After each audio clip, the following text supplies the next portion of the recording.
Ya, kita akan mereaction video dari Star Football, di mana video tersebut eh, mengenai membahas mengenai timnas Indonesia oleh salah satu pengamat sepak bola Indonesia, yang mana pengamat tersebut telah dikomentari oleh Rocky Putirai, salah satu legenda sepak bola Indonesia, yang mengatakan kau hanya orang bodoh yang bicara sepak bola. Oke, kita langsung reaksi aja videonya seperti apa. Mau lebih besar kepala, mana yang lebih besar kepala tahun 85? Kalau segala Nah, ketahuan ya, si Toel ini betul-betul tidak suka dengan kepemimpinan atau kepelatihan Sintayong. Ini Indra Safri ya, Indra Safri pernah mengangkat piala AFF.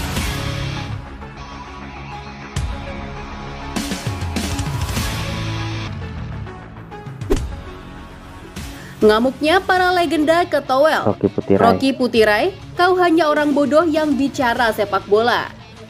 Kau hanya orang bodoh yang bicara sepak bola. Bung Toel terus membuat statement-statement yang kontroversial yang menyebabkan perpecahan di sepak bola Indonesia.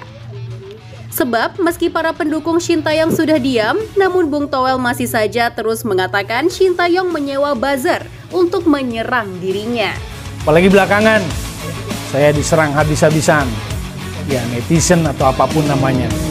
Saya menduga juga buzzer ada di sana.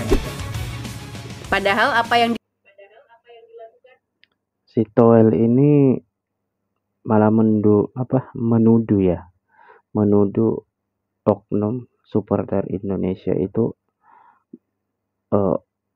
yang ada di di dunia maya atau salah satu netizen itu adalah buzzer yang sengaja disewa oleh Sintayong.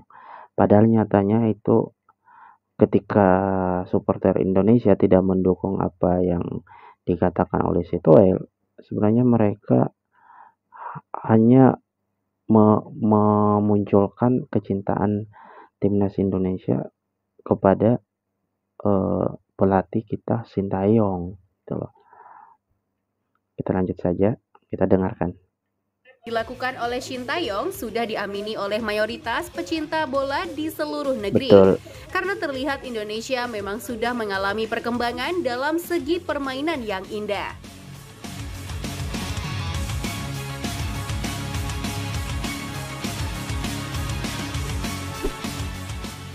Meski belum mempersembahkan satu piala pun, namun jasa Sintayong untuk mengubah gaya bermain serta mentalitas para pemain di dalam lapangan sungguh nyata adanya.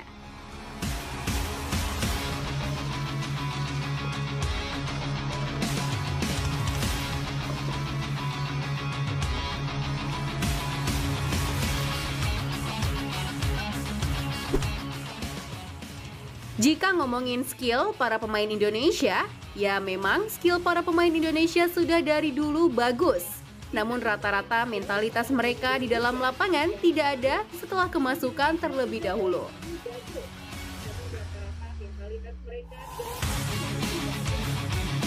Iya, memang itu ya, mentalitas dan fisik ya. Mentalitas dan fisik yang disoroti oleh Sintayong. Ditambah lagi hasil Asian Games, sangat jelas bahwa Indonesia tak bisa dilatih oleh pelatih lokal karena minimnya variasi taktik sehingga Indonesia bermain monoton.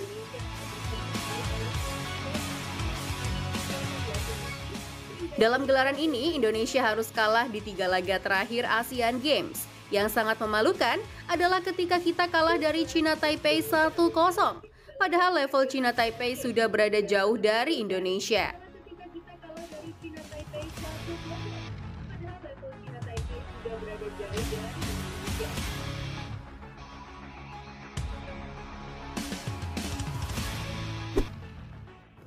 Namun banyak sekali pengamat sepak bola yang tetap saja tak membuka matanya bahwa Sintayong yang membangkitkan sepak bola Indonesia menjadi sampai seperti ini.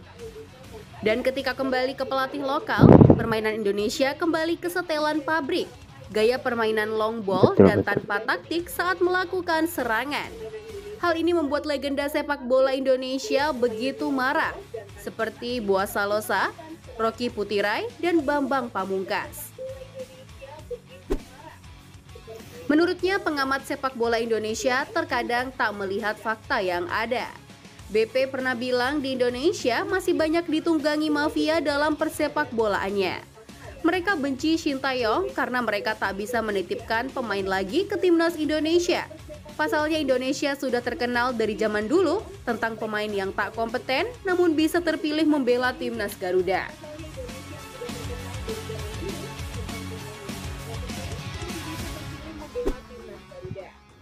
Terlihat permainan tak enak dilihat kembali dilakukan timnas U24 yang berlaga di 16 besar Asian Games. Indonesia seperti bermain di era dulu, di mana jika bertemu negara besar, sudah langsung diserang habis-habisan.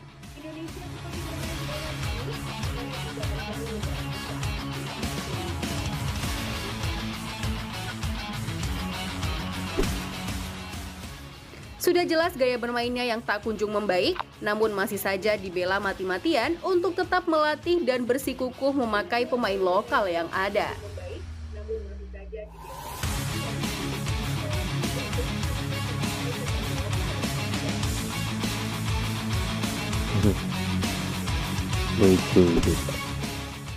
Tak ada skema permainan, sangat membosankan melihat permainan timnas Indonesia. Namun salah satu pengamat sepak bola terus saja mengkritik Shin Tae-yong jika lolos di 3 generasi ke Piala Asia karena cuma Shin Tae-yong yang diberi kesempatan melatih. Padahal sudah jelas jika Asian Games saja kita babak belur hanya mengalami 1 kemenangan saja, apalagi nanti di Piala Dunia U17. Kita akan menjadi lumbung gol jika dipaksakan bermain.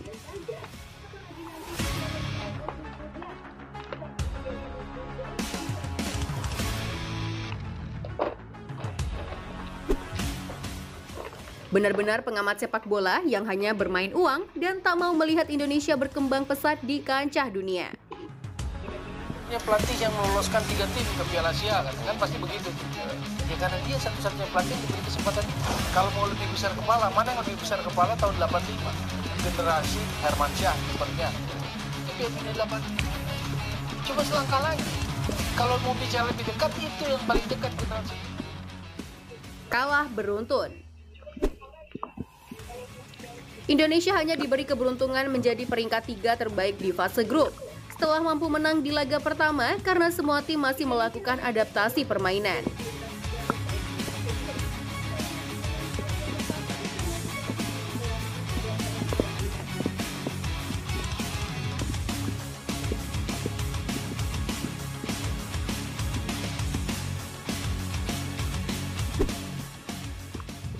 Hasilnya, di 3 laga selanjutnya, Indonesia harus mengalami kekalahan karena memang permainan buruk timnas Garuda asuhan Indra Syafri yang menerapkan gaya bermain bertahan total.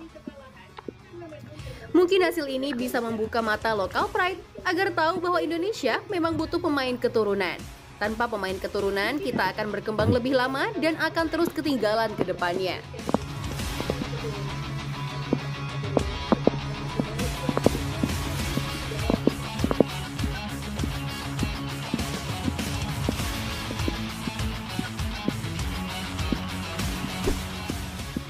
Seperti halnya Prancis yang mayoritas pemain nasionalnya adalah pemain keturunan dan bukan memiliki darah Prancis 100%.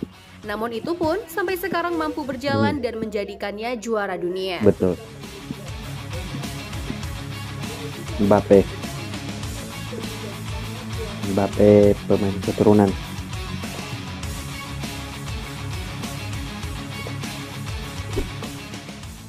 Nah, menurut kalian gimana nih gengs? Komentar-komentar para pengamat sepak bola sekarang ini?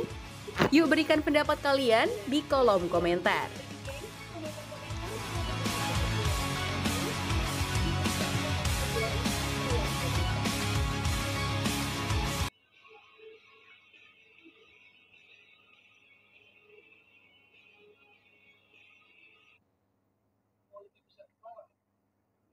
Oke, silakan berikan penilaian kawan-kawan terhadap pengamat sepak bola kita yang satu ini, si Bung Toel atau Tommy Welly.